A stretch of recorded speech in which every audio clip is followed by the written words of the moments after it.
Hi, everyone. It's Steve Politi from NJ Advanced Media. This week's Rutgers Rant is brought to you by the New Brunswick Development Corporation. A big thank you to our sponsor and to all of our listeners for the continued support. Now let's get to the show. From NJ.com and the Star Ledger, welcome to the Rutgers Rant, your one-stop podcast for the Scarlet Knights. With your host, Steve Politi, and Rutgers insiders Keith Sargent and James Cratch. Let's start shopping. Hello, everybody. Steve Politi from NJ Advanced Media. Welcome back to the Rutgers Rant. Welcome back to college football, fellas. I mean, I don't know. It seems like we've been waiting for this moment. We have been waiting for this moment for more than 2 years now, where we can actually get inside a football stadium with college football fans, which with all of the stuff that makes college football great is going to be back again. Piscataway, Thursday night.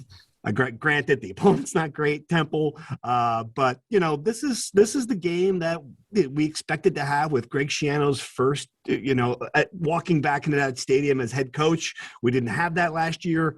We're going to get it this year. Keith Sargent, James Cratch, as always, welcome back.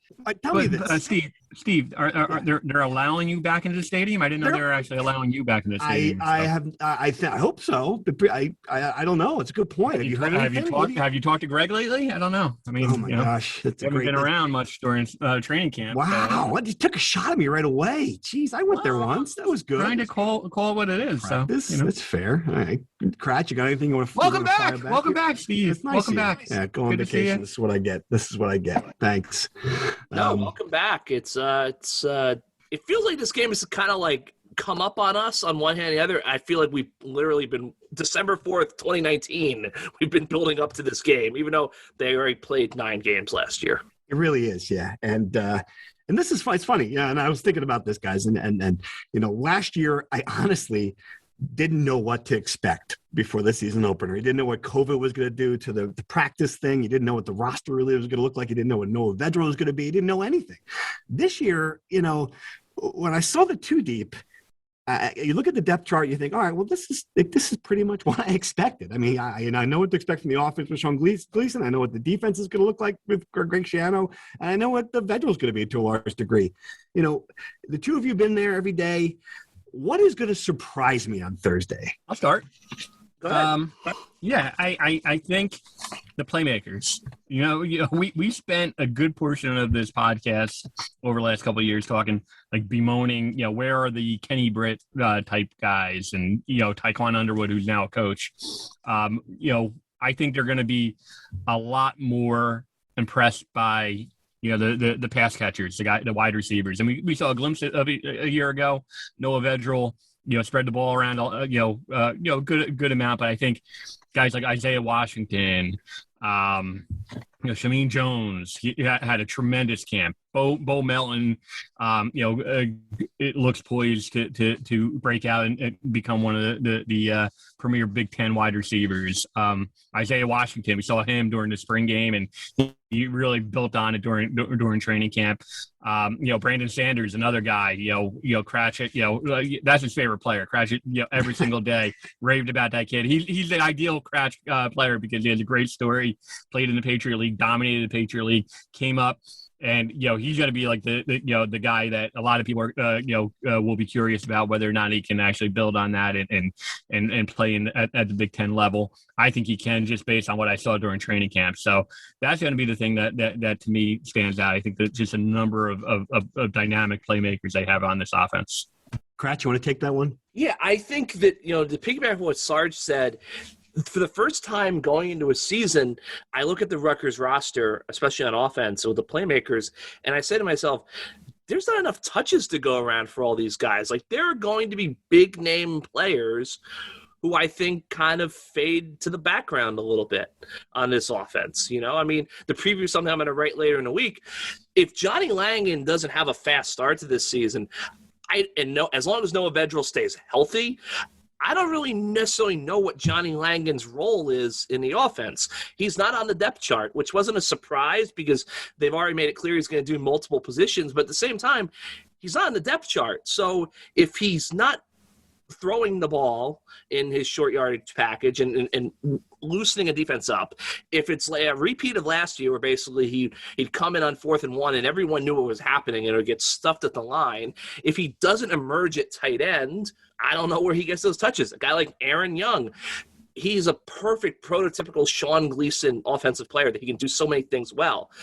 But if he doesn't produce, I don't know how is he going to take those touches away from Isaiah Pacheco, from Cruikshank, from Melton, from Shimmy Jones. So that's what I think is going to be kind of surprising. Is that there are going to be guys who have been much hyped and were big recruits that Rutgers landed that they might just not have a job, not because they're not, something they're doing wrong. It's just because if you don't produce, it's only so many games, only so many snaps. You gotta have to ride the hot hand. I think Langan is going to be the break glass in case of emergency. They're going to use him. If Pacheco's not rolling, or if the true run game's not rolling, they're going to try to use him to make second down more manageable. And we saw last year. I agree with you.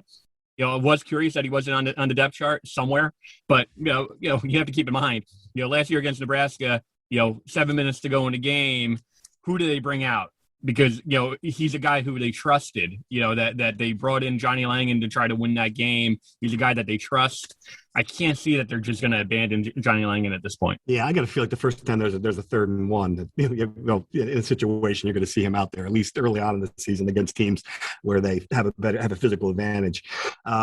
All right, so that's the good news, and I agree with you totally. Now there's a bunch of playmakers you're interested in seeing finally in this program. They've upgraded that level of talent, and it's happened pretty quickly. You've been there every day at camp. If there's something you're heading into this where you're a little bit shaky about, or you're concerned, what is the flip side of that coin? What is the thing that you are, if you're Greg Schiano, that you're waking up, Thursday morning at 3 a.m. worried about? Go ahead, Sarge. I'm still, I got to say, just from a quarterback perspective, I don't, I have to see it again from Noah Vedral. Everyone says that he, that he's made some, pretty big strides, that, he and Sean Gleason are on the same page. I still need to see it. And what, from a vertical, a passing game, really, they're going to need the idea that they're just going to have these 11, 12, 15 play drives just isn't sustainable. Something invariably goes wrong. They have to get more vertical, in this offense, and we haven't seen Noah Vedral be that yet. So that's probably the one thing. And then look, the backup quarterback thing, has been a hot topic all training camp. In some ways, it's probably a good thing that, like, when one of their biggest issues on offense is the backup quarterback. But that being said, quarterbacks get hurt. Noah Vedral has a history of being hurt. Still, that's an unknown. I until I see it, I just I'm a little skeptical about it. Craig, how did you leave camp feeling about Vedral? About the same way I kind of came in. I think Noah is he's the best quarterback Rutgers has on the roster by far, and he had the best season a Rutgers quarterback has had in quite some time last season. But there's a limit. I think there's a ceiling to what he can do. And I think the biggest thing, I didn't see suddenly stronger arm on him, which I think is going to be a problem for Rutgers. I don't, Sean Gleason said it on BTN the other day. They've got to get the ball downfield more. I look at Vedral's skill set. I look at the offensive line, which I still think is potentially a weak spot that they're going to have to mask. I don't really see them dropping back and throwing it downfield, which is a shame for Rutgers, because with guys like Isaiah Washington, Melton, Cruikshank, they finally have home run hitters who can stretch the field vertically. I don't think they're going to do that. Another area of concern for me, the defensive line. I think Julius Turner, Maya Nahanatu had a really good camp, Mike Tverdoff, CJ Onyechi, Mohamed Toure. They've got really good frontline guys on the defensive line. I don't think the depth behind those guys is necessarily there yet. Ifan Maja, the Temple transfer, he was dinged up. We'll see what he can do, but I just don't know if they've got a really deep rotation rotation up front, which is going to be a problem because their run defense last year was very poor, and it cost them 2 games. They lost Illinois and they lost Michigan because of that run defense collapsing in the second half. So those are 2 areas where I'm really concerned about. The other, thing, I think the special teams are pretty solid. I think the secondary, now that Patrice Renee's out for whoever knows how long, that cornerback room is nowhere near as deep as we thought it was going to be going into camp. Now that Braswell's out for the season, Renee's out for at least this week. Avery Young's at safety. So, yeah, I think the talent is better on the 2 deep, but I don't know if it's Big Ten caliber across the board. And I think there are some areas, especially in the trenches, where you've really got to question the depth. I wrote about the 6-year seniors, just the amount of veteran guys that they had, and look, they lead the Big Ten in the amount of 6-year seniors. They have a lot of super seniors as well, 5th-year guys as well. Cratch is right. 2 deep is the best they've had. This is the best Rutgers 2 deep they've had in a decade probably. That being said, as I talked to Jerry DiNardo, and he pointed out Phil Steele, he pointed it out as well. Everyone in the Big Ten, everyone across the country. Phil Steele told me that he spoke with 50 different coaches around the country, and they all said, this is the best 2 deep we've ever had. We're actually going like 3 deep. Our 3 deep is, is pretty strong. So how does that work out? When we have so many guys back, in college football. Yeah. Look, on the good news is this might be like the most eye-popping, most playmakers. This might, someone pointed this out that, the Big Ten baseball season, had the best pitching depth they've ever had with all the guys, because the MLB draft was so shortened, and you had all those guys back. It was the best Big Ten baseball season they've ever experienced. We might be seeing the best Big Ten college football season in a long time. Wow, that's a great point. It's exciting to think about. And just looking at depth, I mean, when and I knew linebackers were a position of strength, but when you looked at the depth chart, you see some of these guys they have coming back.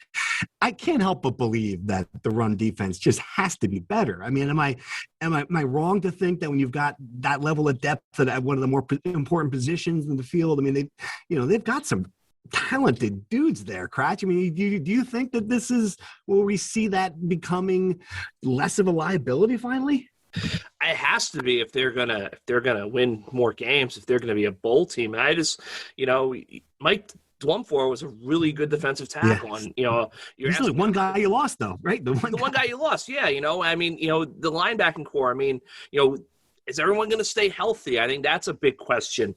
You're asking, are guys, Mike Tverdoff was the best defensive lineman they had for the last couple weeks last season. Is that going to carry over? Is Julius Turner, now that the whole league has had a year to realize what he is capable of as a tilted nose, are they going to start game planning and taking him out? Yeah. So I think that's the big question you have to ask about this team. Look, they've got a lot going for them, a lot of returning talent, stable coaching staff.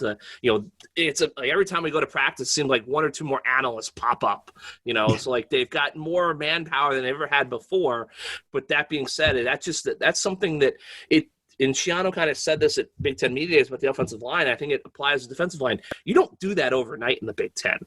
That's a program thing that you're going to need 4, 5, 6, 7 years to develop. Chris Ash 5-year plan, 7-year plan. 5, 6, 7, 8. Yep. We're still like year 3 of that, guys. I think we are. Yeah. We're only in year 3. Oh God, how that so early? Too early in the podcast for a Chris Ash joke. All right, I do want to dive in. We're going to go back to talk about Temple, talk about the season. We'll give our previews, our picks, everything. But I really want to dive into something that I thought was unprecedented and sort of remarkable.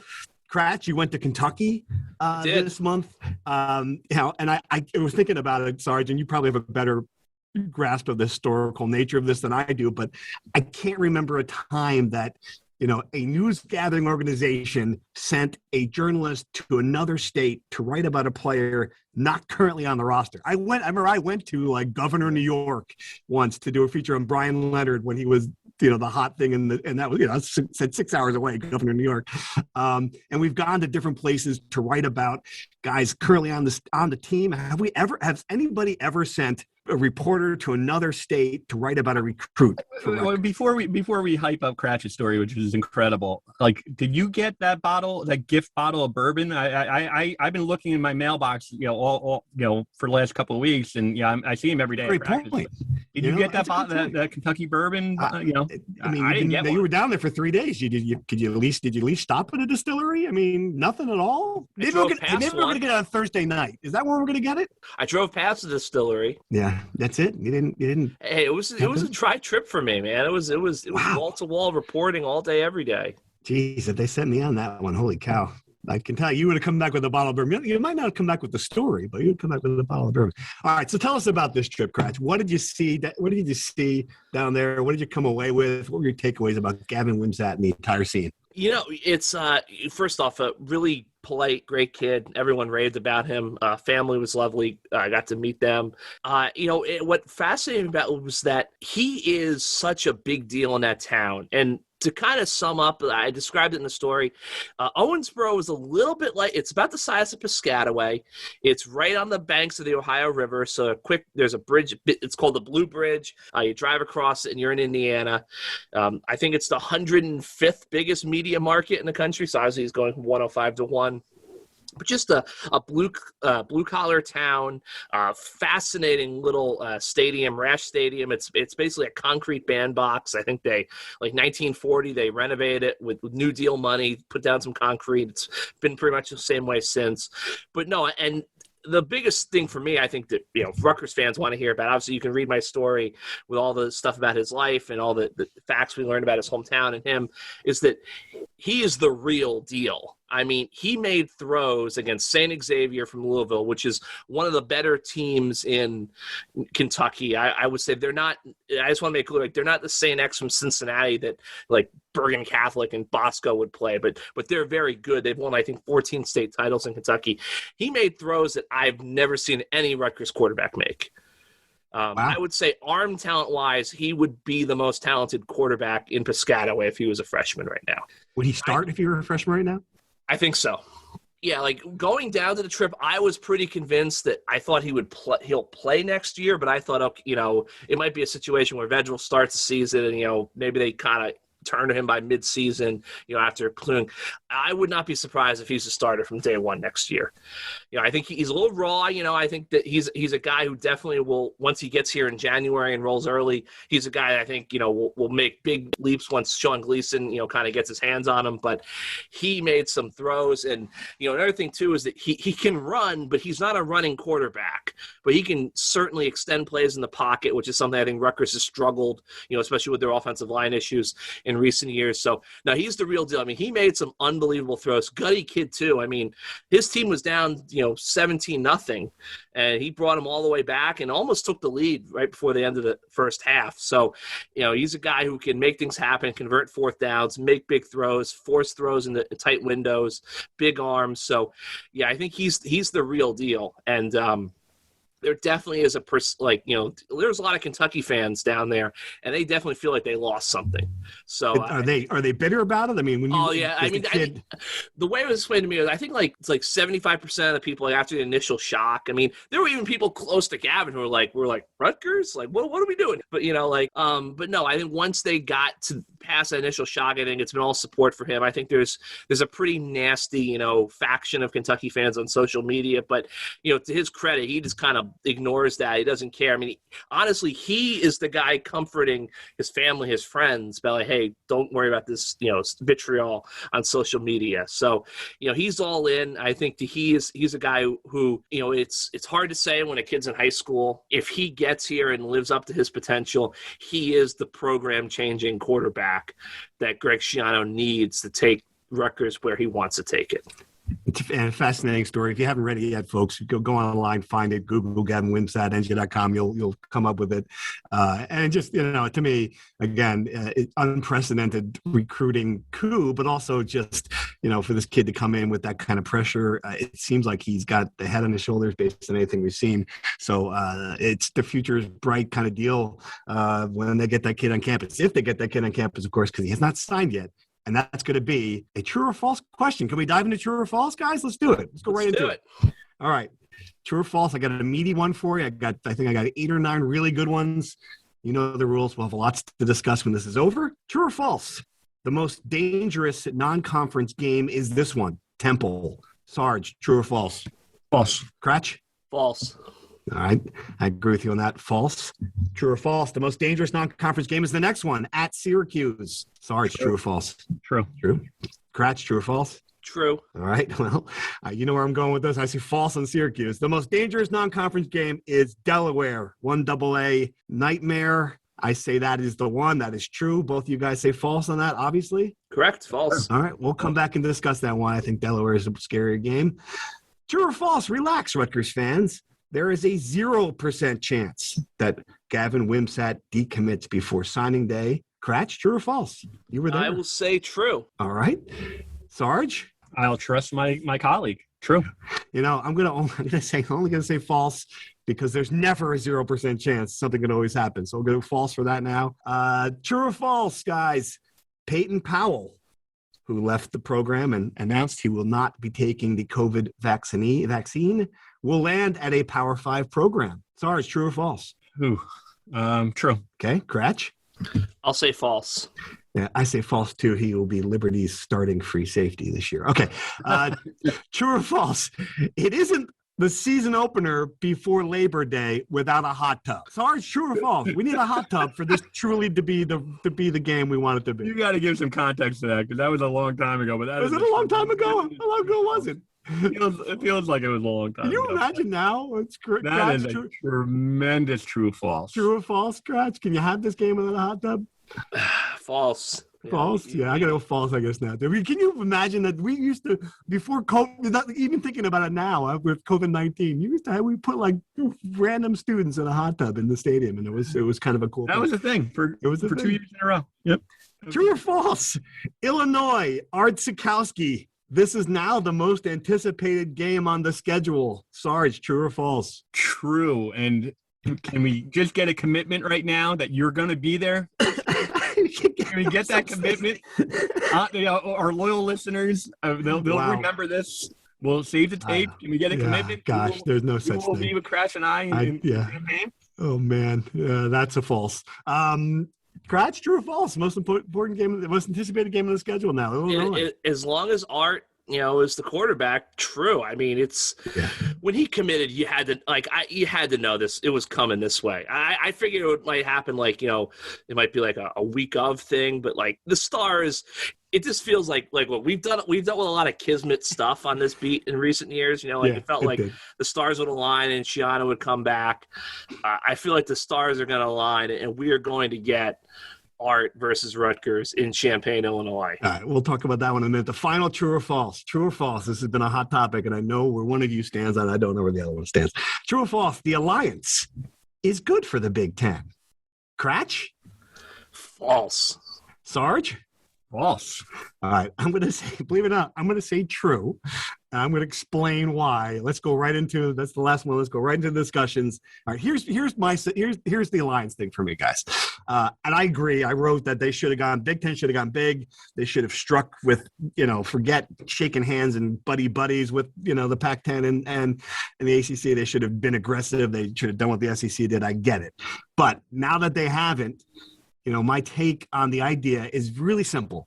It is just better to play a Pac-10 team or an ACC team on the schedule than another Illinois, another Northwestern games you have seen. It's just more interesting. Did they need an alliance? Did they need a press conference for nothing in writing, by the way? Did they need to have this big, no, but the ultimate takeaway is that Power 5, each other. I mean, I totally agree. Your first point was correct. I mean, be a shark and go get USC. Go raid the Pac-12 instead of getting into bed with them. Right. Well, I guess so. Short of that, right? Like again, I'm on that side of history. Cratch. I just look at it now. Take what you got. All right. So you got 8. You still get 2 crossover games against the Big Ten West, and instead of getting another Purdue, you have a shot at Oregon. You have a shot at Florida State, Miami, North Carolina. Even if it's Duke, at least it's something different, So here, a couple of things. So, like, I'll just start with this. I thought that the perfect microcosm that sums up the Big Ten's Kevin Warren era is they have this press conference, which is the biggest waste of time in the history of college sports. And Kevin Warren is directly asked, as part of this alliance and this scheduling pact, are you thinking about going to 8 conference games? And he does what he does with every direct question. He says it's a great question, and then he dances around and he won't answer it. And then 2 days later, George Kliavkoff, who's been the Pac-12 commissioner for 2 months, and America has literally known who the guy is for like 2 days at this point, is talking to media in Pullman, Washington. And it was like, oh, yeah, like us in the Big Ten, we're going to go to 8 conference games. So you have a guy who, like, no one has ever heard of. He's literally standing half a country away from your office. You're like, oh, yeah, they're going to do next year. We're going to do that. Like, what the hell are you doing? My biggest issue is that the Big Ten is not as powerful as the SEC, but it's very close. The Big Ten had a decision to make. They could try to make this the Power 2 and chase the SEC, or they could – line up with the weak ones and diminish themselves. And that's what they've chosen to do. And I just don't understand. If the alliance included the Big 12, I'd be okay. They're just trying to pump up the Big 12 to save the sport. Get that. But they threw the Big 12 under the bus. They didn't invite the Big 12 to their party, which makes no sense to me. I would understand if the Big 10 made an alliance with the Pac-12, but they aligned with the ACC, which – if they want to talk about all their high and mighty, principles of college athletics and education, they've got a lot more in common with the Pac-12 than the ACC. So I just come back to, I assume their TV consultants have told them that they're going to make a little bit more money off of this thing. I don't understand how, because we already have a lot of these marquee non-conference games. It's not like Ohio State is like, okay, Ohio State, congratulations. You're going to play USC and Clemson every year. Like, that's not going to happen.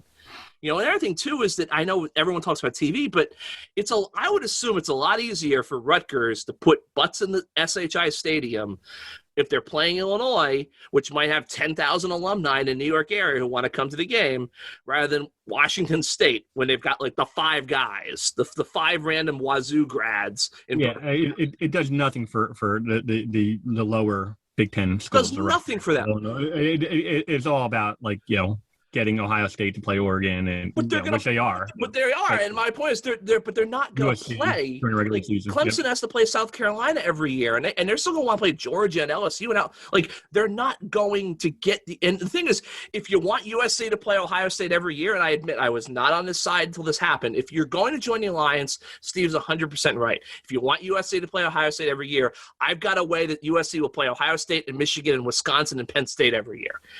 Add them to the damn league. That's why I just don't get. It's just like, I understand why the ACC and the Pac-12 want the alliance. Scratch for Big Ten commissioner. I love it. This is it.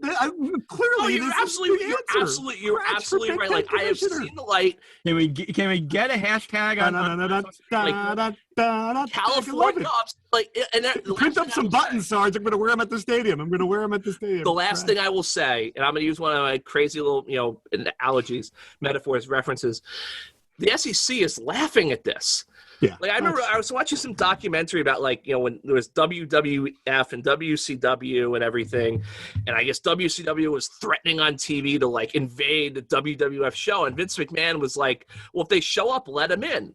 Because what show are you going to watch? A show with some of the wrestlers or the show with all of the wrestlers? Yeah. And I feel like the SEC is like, we've got all the wrestlers. That's great. You guys go play your little alliance and have Duke and Oregon State play at 10 p.m. And we're going to go to 10 conference games, and we're going to have Oklahoma, Alabama level game every week. Microphone's on fire. Stupidity. On fire. And eventually Clemson and Florida State are going to join the SEC. I can see that happening. If the Big Ten came out and said, we're going to start in a lot, and in Notre Dame, it's just, as I said, I think I've seen the light. If you want USC to be on your schedule, just take the 4 California schools, Oregon, Washington, Utah, Colorado. I think that's 8. Go to 22. Who cares? I love it. So, you missed the real reason why I'm in favor of the Alliance, because it's one fewer Big Ten West crossover games, which means one fewer chance to go to Illinois.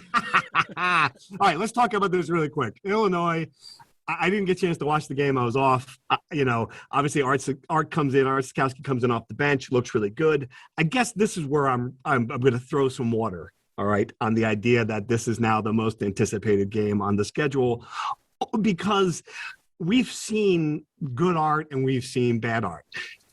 I guess you're assuming now that his next game against a better competition is not going to be the game where he's 4 for 15 with 3 interceptions. And I'm just saying that, I think that's coming, and I think it's going to come long before Rutgers plays Illinois, and I think there's a very good chance that when that game comes, he's back on the bench. Tell me why I'm wrong. Well, I mean, I will say there is, we've seen, multiple different offensive coordinators, multiple different head coaches not pick Art as the starting quarterback. I mean, Chris Ash, chose McLean Carter over Art, in Art's second year. Last year, Greg Schiano and Sean Gleason chose Vedral over Art repeatedly, and then Langen, when the game was on the line against Nebraska, was the guy who said Art. So we've seen. Now, obviously, Art didn't win the job at a training camp. Brandon Peters obviously had a lot more experience, but it was a new coaching staff, and, you would think that everyone, kind of started with a fresh start. So we have seen that. That being said, there's just something, maybe when Art gets into a game, there's just something, maybe, there's something that shows up on game day that just doesn't click, during practice. Who knows? I will say that. Hey, Rutgers Rant listeners, it's Steve Politi from NJ Advanced Media. We appreciate you supporting this podcast and the sponsors who help us continue doing it. This week's podcast is brought to you by the New Brunswick Development Corporation. If you listen to this show, you love Rutgers. And if you love Rutgers, you know the positive impact that DevCo has made on the campus and its community. We thank the New Brunswick Development Corporation for its continued support and for helping make this podcast possible. Now back to the show. If Art does continue and continue to play and seizes this opportunity at Illinois, it is going to be a storyline all year here at Rutgers, because no question, Rutgers fans are inevitably going to be comparing, Vedral, once he has a bad game, and if Art, throws for 300 yards and Illinois continues to win, which I'm still a little skeptical about, Rutgers fans are going to be irate about it, because, this is a Jersey guy who they developed, and now all of a sudden he's playing for Illinois. I will say this, Cratch, I'll give you a chance to respond, but it's an exceedingly I didn't look at Illinois' schedule to just right now, exceedingly favorable schedule. Next game is UTSA, then Virginia, then Maryland, then at Purdue, then Charlotte, before they play a decent opponent in Wisconsin on October 9th. So go ahead, Cratch. Well, give me your Art Sitkowski case here. So here's one of the things I think people kind of lose sight of is put Art's horrible freshman season aside. This is what we've seen from Art since then. I've said it 1,000 times, I'll say it again. Chris Ash threw him under the bus in 2019 to start a guy who they brought him from Texas Tech, who wasn't that good. His job was on the line. He was trying to save his job. Yep. He gave the entire 2018 season to try to develop Art. I mean, it was rough, but he had the experience. And then Chris realized he was going to get fired because he did such a horrible job with that season. So he brought in McLean Carter, threw Art under the bus. Okay, fine. So not counting the Iowa game where Art comes in and they're down. And, Art has the game of his career against Boston College in a game that Chris had, basically needed to win to save his job. He then goes to Michigan, gets the hell knocked out of him. I don't think he turned the ball over that game. Took a beating in Chris Ash's last stand. Red shirts. Then last season, he starts the Purdue win, throws 2 touchdown passes in a big road win. He then comes off the bench in Maryland, leads, I think, 2 game-tying go-ahead drives in the second half. They win that game in overtime.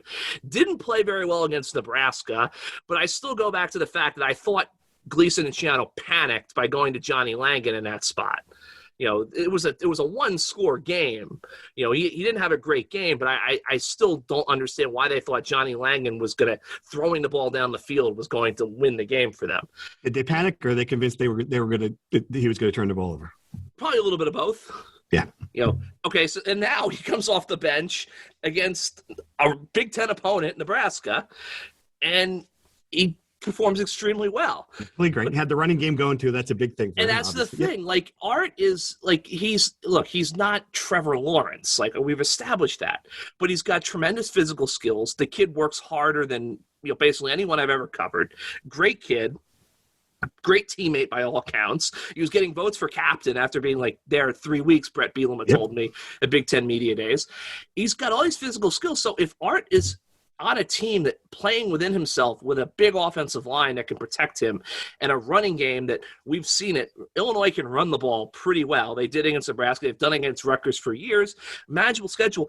If Brandon Peters is not back, I see no reason why Art cannot be a productive quarterback in that offense, which I think the issue is going to come back to Rutgers is going to be, why didn't Sean Gleason, who has been heralded for his ability to take his personnel and build a system that fits them, why wasn't he able to take Art's physical gifts and tools and harness them, as opposed to sticking with Vedral, who might fit more of the no-huddle, up-tempo look, but I think we all can agree does not have the arm strength Art has. The last thing I will say about Art is, yes, Art is going to make a mistake, a throw or two that makes you scratch your head. He's going to turn the ball over. And I'm not trying to compare the two of them. And that's the thing that Greg Schiano hates more than anything. You can hate more than anything, but that doesn't mean he can't be a productive quarterback. Eli Manning made a stupid throw or two every week that you were like, why did he do that? Ryan Fitzpatrick has been in the NFL for 17 years, turning the ball over all the time. So I just think that in this offense, Art is capable. My biggest point is Art has made major strides since he was a freshman. I think people still count that year against him somewhat unfairly. And I think he's proven he can be a productive quarterback in the right offense, playing within it with the right scheme. And I think we're seeing that in Illinois. I think we're going to continue to see that in Illinois. Interesting. All right. Well, we'll see if he's a starter on October 30th. A long way to go until then. All right. I want to quickly touch on the Peyton Powell thing, because I just think, I don't know. It's just it's certainly addition by subtraction. If you're a player on a college football team, and I don't want to pick on him because he's still a young man, but he's not a teenager, certainly. And you look around and you see that all, 125 other players have gotten this vaccine. All of the coaching staffs have gotten this vaccine. All of your fellow students are going to do it, and you don't do it.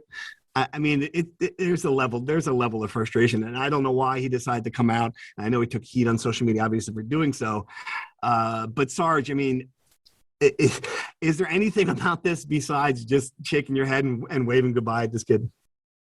Yeah, I mean, I don't want to get too much into the weeds on the masking debate, obviously, but I will say that I think the kid probably took a little bit too many bullets, on social media for it. He just made a statement that he's not going to do it. He's entitled to that opinion.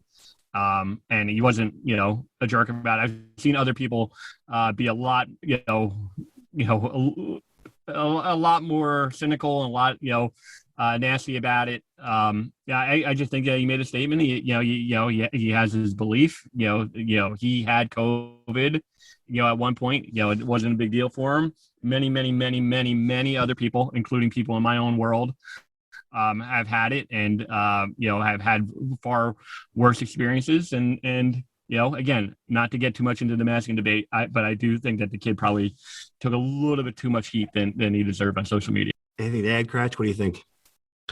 Yeah, I just think it's I'm kind of surprised that it took this long for Rutgers to kind of have this, issue, like a prominent, That's true. Prominent enough athlete, just because look at society. I mean, this is not just a Peyton Powell thing. This is a general society thing. I think that the timing was a little weird. I mean, obviously Rutgers announced its vaccine mandate, I think in March or April, so my understanding is, I think, I guess once you got close to this point where, and Sarge might have more information, but my understanding is that, it got to the point where you either had to be vaccinated to be enrolled, or you had to start the process of applying for exemption to stay enrolled. And I guess once you start that process, I guess it's a little bit like, probation's not the right word, but I guess it's kind of like a holding period until they rule one way or the other. But no, I mean, look, and the reason why I said false is that I just think he's a guy who He was committed to Texas. He went to Baylor, and then he was committed to Utah, committed to Rutgers.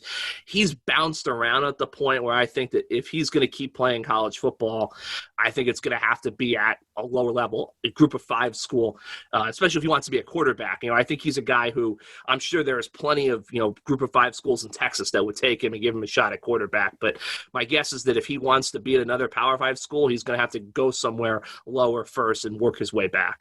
All right. And finally, I do want it. So you both think that the Syracuse game is a bigger, more dangerous non-conference game than Delaware, which I'm surprised by, only because, living in my world of Rutgers history, knowing that Rutgers has lost that game at the similar time in the development of programs to Villanova, to UConn at the time, to just programs that were, at that level, at that same level where it was, and it's just such a devastating blow when you lose to, a team that's a level below you. And I think Delaware's a really good one by all accounts. Tell me why you think Syracuse is the more dangerous game. I just think that two reasons. One, I think Syracuse is in year 5 of their program, and I could completely see a loss, and then Greg Schiano afterward justifying it by saying exactly that they're in year 5, we're in year 2 of developing their program. 2, I know everyone says, well, Syracuse was awful last year, but again, we can't use the same principle that we've talked about, in past weeks at Michigan and Penn State and all these other, teams that had down years last year. We're just going to, seemingly, potentially throw it out because of COVID. And it was such an unknown, and who knows what Michigan and Penn State were dealing with on a week-to-week basis with all the opt-outs and the COVID issues. If we're just going to throw out, 2020 for some teams, we can't just throw it out for Syracuse. 2 years ago, they were 5-7. The year before that, they were a bowl team.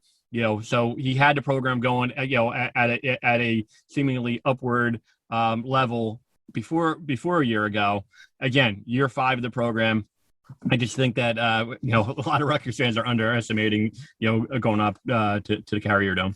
Syracuse is a 1-point favorite over Ohio in its opener. So it's not just Rutgers fans who are underestimating. Vegas knows a lot, right? And we always say, Vegas, should be running the country. I completely get it, but I just think that week one, or it's just going to be an unknown. If there's ever an opportunity for bettors to maybe find some good spots. Look, I don't know. I'm sure they're looking at the roster, and I get that point. And I could look like a complete fool if they lose Ohio, but that's just at this point, I just think that they could be a little bit ahead than Rutgers at this point. Saying there is a situation, Crash, where this team is 2-0, ready to a home game against Delaware with the Big Ten sketch with Michigan looming. That is the ultimate trap game. It would scare the hell out of me. It definitely would be a shaky situation. I think Delaware's a really good team, obviously. But, I just think going up to the Carrier Dome, I think Syracuse might be a little bit better than they're getting credit for. I think another thing that I think kind of plays into that is it's a weird situation for that coaching staff. There's a lot of belief that Syracuse doesn't have the money to fire Dino Babers after this season. But at the same time, too, it sort of feels a lot like that 2019 Boston College Rutgers game where it's like, if he wants to be the coach here for longer than, a year or two, he probably should beat Rutgers. So I think that's a game that, they might kind of really need, and maybe, the desperate team hangs, does something, and punches above its weight there. All right, great job on true or false, guys. Let's jump into our Rutgers Insider questions. A nice little uptick in the number of subscribers this week. I think people are getting ready for the season. I think when you see our commitment to traveling to Kentucky like Kratch did for Wimsatt, it's great. So as always, please subscribe, and we'll ask, if you do subscribe to our texting service, we will ask for questions before each podcast this year and answer as many as we possibly can.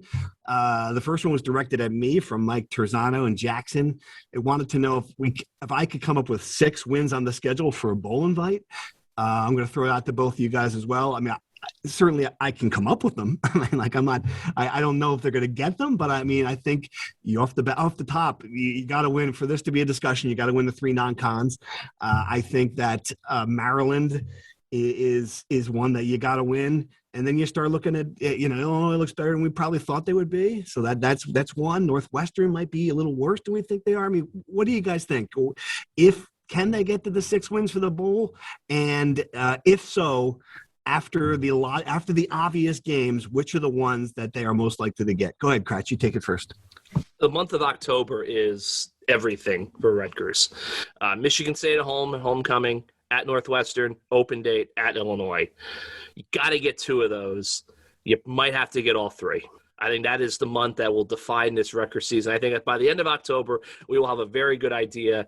I think by the end of October, they've got to have 5 wins. If they don't have 5 wins, they're not going to a bowl game. Because then you've got Wisconsin, Indiana, Penn State before you finish the year at Maryland. So, I don't know. I think we're going to do record predictions later on. But I look, there's a path to 6 wins, but it's tough. And it's almost like, electoral college night, election night. Like, if you lose, you have to beat Syracuse. If you lose Syracuse, you're not out of it. But you got to really kind of thread the needle at that point. So I think non-conference, you got to go 3-0.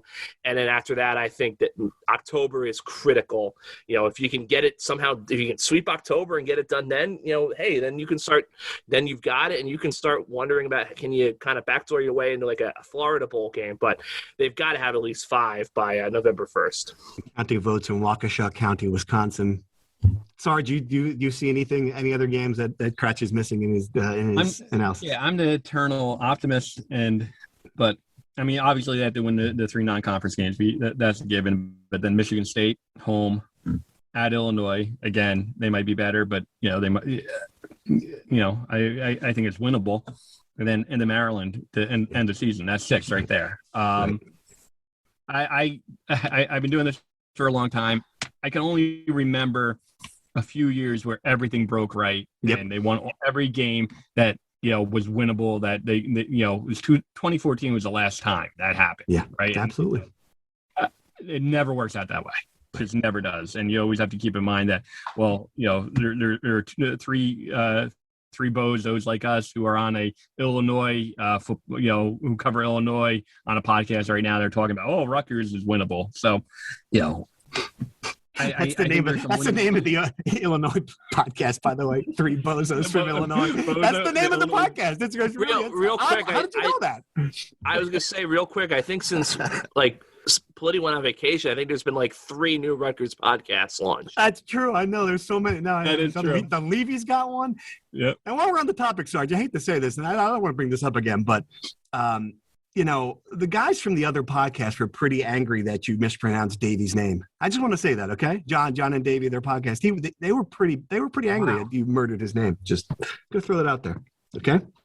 Completely fair. Just be more careful. See if you can get the pronunciation right next time. Okay? What's Danny Breslauer's last name again? I mean, didn't you? I'm pretty sure it's Dave, but Dave Breslauer. Are you sure? I'm pretty sure it's Dave. It's Danny? Really? It's Danny. You've known the guy for 30 years. I mean, come on. Can you get it right? Okay. All right, next question. The current recruiting class is very good. We all know this is subject to change until the ink is dry on signing day. How well does Rutgers have to do in order to retain almost all of the top commits? Is it a number of wins, being in bigger games? I mean, I guess there's so many variables now, guys, and I don't know how much, just the changing landscape, if we're going to see a different thing going on with NIL. I mean, is that going to be a factor now for players? I mean, Kratz, is there a number you think, or is it more than that to keep this recruiting class together? It's tough because if you think about it, this is a recruiting class that basically everyone committed without having ever met Greg Schiano in person or any of his assistants or having been to the campus. So I tend to think that if you're willing to make a commitment, like having never been to the place or met anyone, that maybe, you're not going to be sitting there discerning, they had 3 wins, 4 wins, only lost to Ohio State by 5 touchdowns as opposed to 2, 4. I don't know if that necessarily makes as much of an impact in 2021.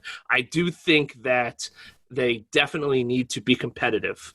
I know that's kind of a nebulous term, but I think as long as they win 4 games and they're in a couple other games and they don't lose 78-0 to someone, I think they're going to be fine keeping this class together.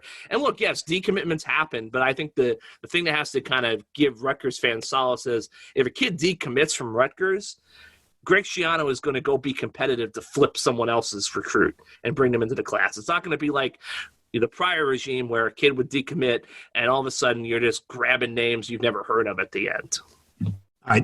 Another good one. The Scarlet Knights website shows low availability for the game, with only single seats available and no availability for other sections.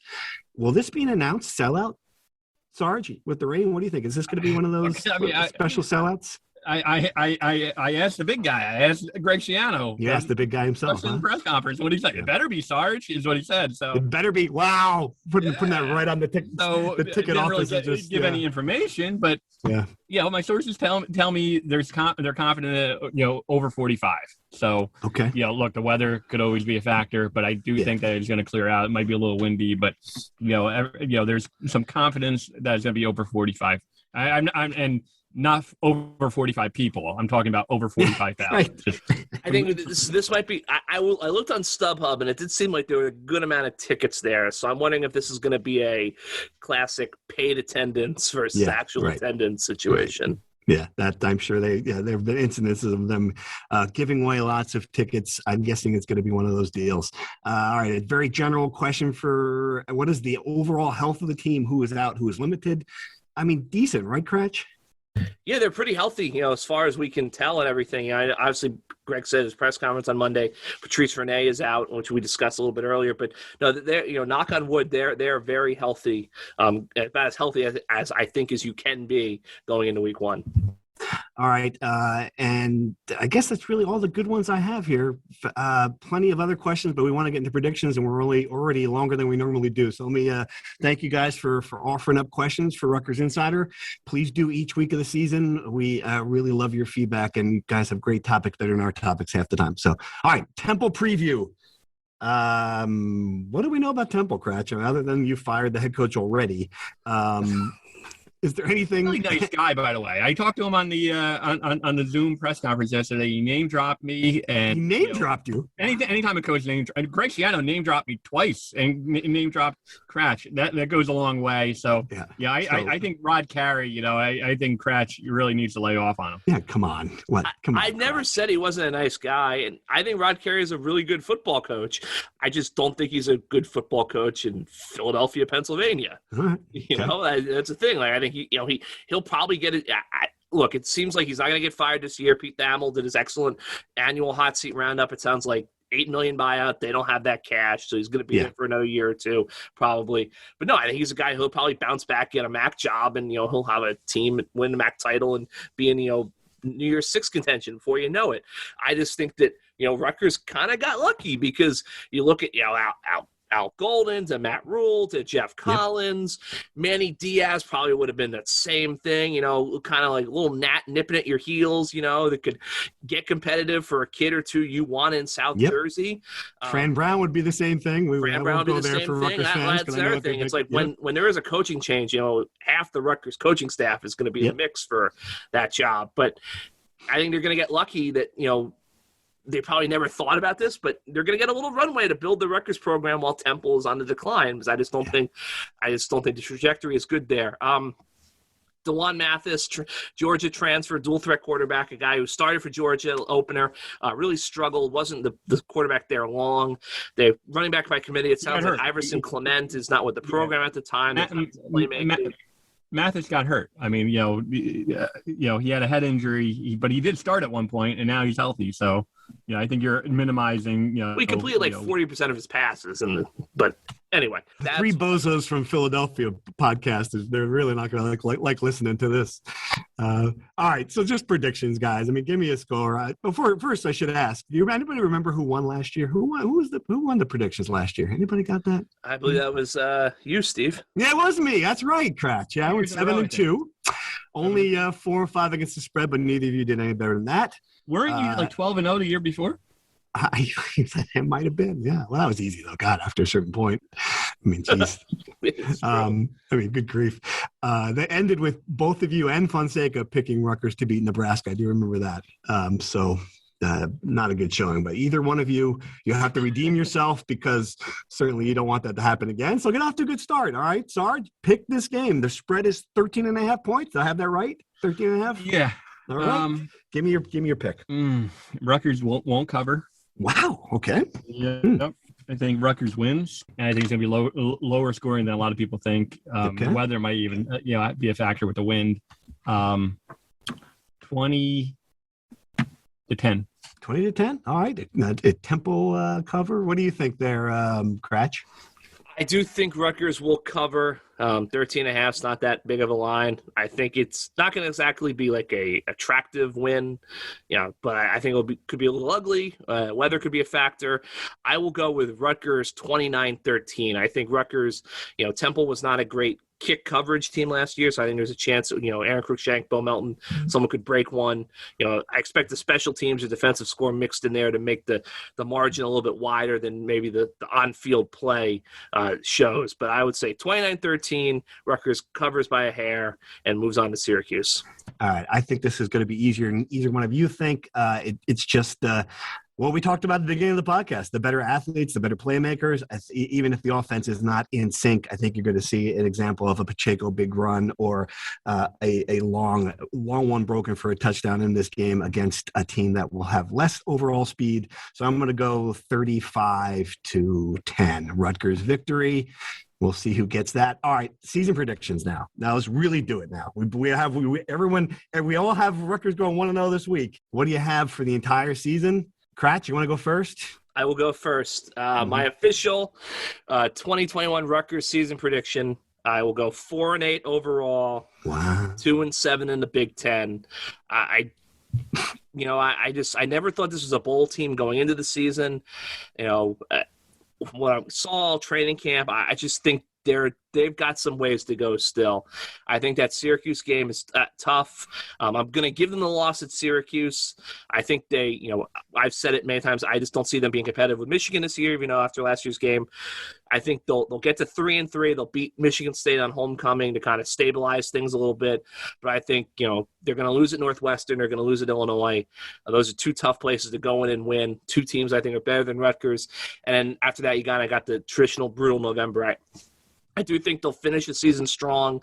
Whether Maryland is bowl eligible or not, I think that Rutgers is better coached than Maryland, and that'll be a game where they'll kind of rally. That'll be their bowl game at the end of the year at home. They'll beat Maryland, keep that, pseudo rivalry building. I could see them winning at Syracuse, but then losing to Michigan State at home, something like that. You could probably swap a lot of different results in games, but I think this is a 4-8 team that is improved from last year, but I think we might find out that maybe COVID was a feature of Rutgers' surprise success last year, not a bug, that they were the only people on campus and they were disciplined and they were well coached and they were able to kind of weather storms that other teams couldn't. But I will say 4-8, 2-7 in the Big Ten. Kratch just went from the hero on the message boards for going to Kentucky and writing that lovely Gavin Wimsatt feature to screw Kratch. That guy doesn't know anything. Idiot. All right, Sarge, you gonna go higher than 4-8? What do you got? You usually go the high level. So I do. I'm trying to get to 6, and get to 6. Come on, you're gonna get to 6. You want me to get to 6? I don't want. I'm not gonna talk you into anything. Then you'll blame me when you're wrong. So come on. I thought Sarge would be at 9. What was that year? What year was it? You're trying to get me to 6. I'm gonna go 7. No. I'm not gonna go 7. Do I hear 8? All right, I do think 5 and 7 is probably the ceiling. And the good news is, in this day of age, maybe 5 and 7 does get you to a bowl because of the lack of teams and their APR is a little bit better. I don't know if they win all 3 non-conference games. Again, we talked about Syracuse. Talk to me. Next week is going to be an interesting pod to kind of break down what we saw out of those two teams. Illinois might be better. That kind of concerns me. They haven't had a whole lot of success with Illinois in the last couple of years when both teams were seemingly on an even playing field. I'm going to go a bold prediction. I think this might be the year where they beat Penn State. And the only reason why, and again, I could look like a complete, bozo. I could be on the Illinois bozo podcast come next week. But when I saw, there's little things, but when I saw James Franklin not release his depth chart, that is a guy who is really, we need Dunleavy to Oprah the depth chart. When that happened? That was great. Holy cow. So embarrassing. It is embarrassing. Come on. I think this is the year where if everything breaks right, Rutgers going to have some depth to be a little bit better in November. I think this could be the year where they go to Penn State and pull off the shocker. Yeah, just wish that game. I would agree with you if that game were earlier in the season. I'm not sure, but late in the season, it's just a different story though. The biggest thing I think for Rutgers this season is that Noah Vedral has a lot of pressure on him. One, the guy's got to stay healthy because with Art leaving, we not to keep going back to the Art thing. You've got Cole Snyder, who's thrown 2 passes in his career. You've got Evan Simon, who's thrown none. You've got Johnny Langan, who I think they clearly do not see as a long-term quarterback option. So there's not much behind Noah, and I think Noah has to take a step forward or 2 steps forward for this team to be a bowl team.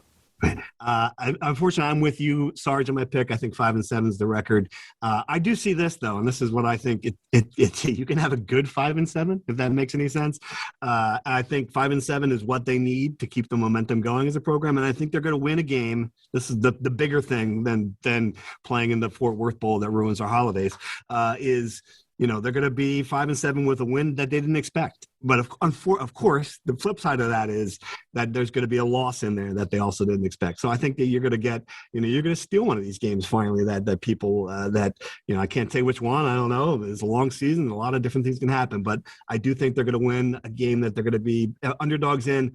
But like we talked about earlier, it's just impossible to have everything go your way. There's going to be a game in this as well where it's not the optimal outcome. All right, fellas, that is our longest podcast of all time. Can we sign off here? Any final thoughts? Can you predict Penn State, Politi? I mean, you predict this November 20th. I'm going to make a bold prediction. If they steal one, it'll be either Wisconsin at home, because Wisconsin's coming off the Iowa game. They'll probably be for the Big Ten West title. Wow. Or I would say Indiana at Indiana, just because I think Indiana, they're a really good team. That schedule is brutal. They're going to be 7-5. They're going to regress to the mean, and I think that's a game you could seal because it's not. It's basketball season by that point. It's not like they're going to be a crazy atmosphere in Bloomington. Right. This will come as no surprise to you, but I have no qualms about going to Indianapolis for that game. So. Champagne, we're going to fly to Indy. That's true. That is a great point. To Indianapolis. If you could just drug me and put me in the back of the rental car to get to Champagne, I'll consider doing that. If you just, maybe a couple. It's too early. What time is that game? Too early for a couple martinis to make the drive to. Maybe Cratch can bring his Kentucky bourbon. Maybe he can. There you go. Good job making this full circle. All right, let's sign off there. Enjoyed it. Thanks for listening. We'll be back next week to break it all down after the Temple game. Thank you for listening to the Rutgers Rant. To participate in the conversation and receive live updates about the Scarlet Knights directly to your phone, sign up at NJ.com/insider.